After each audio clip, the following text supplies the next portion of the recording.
कोई छोटा या बड़ा नहीं होता। एक छोटे से गांव में रामू शिल्पकार रहता था। वो पहाड़ों से बड़े बड़े पत्थर तोड़कर लाता और उसे आकार देकर मूर्तियां बनाता। इस रोज़गार में मेहनत बहुत ज़्यादा थी, आमदनी कम। दिन भर धूप पसीने में काम करते हुए रामू पत्थर तोड़ता। यह काम उसके पूर्वज भी किया करते थे। रामू काम करते हुए यह सोचता है, यह छोटा मोटा काम करने से क्या फ़ायदा, ठीक से 2 वक्त की रोटी भी नसीब नहीं होती। मैं बड़ा आदमी बन जाऊं तो काम भी ज़्यादा नहीं करना होगा और बैठकर आराम से ऐसा मौज करूंगा। एक रोज़ वो ऐसे नेता को देखता है जिसके आगे पीछे हमेशा भीड़ रहती है। उसको हाथ जोड़कर प्रणाम करने वाले सैकड़ों लोग खड़े रहते हैं। रामू ने नेता बनने की ठान ली। कुछ दिनों में वो नेता बन गया। नेता बनने के बाद जब वो एक रैली कर रहा था, धूप काफ़ी तीव्र थी।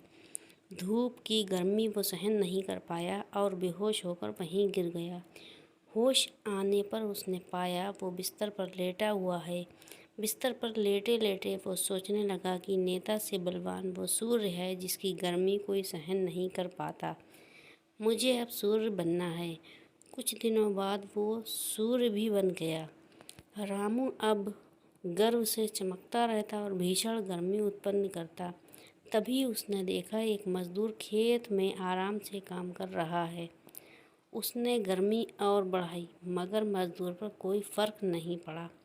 विचार किया तो उसे मालूम हुआ ठंडी ठंडी हवा पृथ्वी पर बह रही है।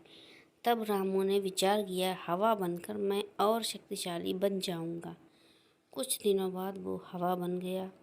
हवा बनकर वो इतराता इठलाता इधर उधर घूमने लगा। अचानक उसके सामने विकराल पर्वत आ गया जिसके पार वो नहीं जा सका।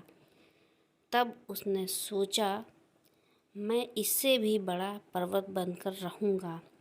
कुछ समय बाद वो विशालकाय पर्वत बन गया। अब उसे अपने आकार और शक्तिशाली होने का घमंड हो गया। कुछ दिनों बाद उसे छेनी हथौड़े की आवाज़ परेशान करने लगी।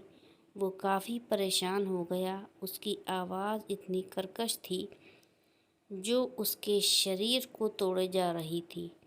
आँख खुली तो उसने देखा एक शिल्पकार उसके पर्वत को तोड़ रहा है, लेकिन अब वो मजदूर बनना नहीं चाहता था। वह काफ़ी परेशान था।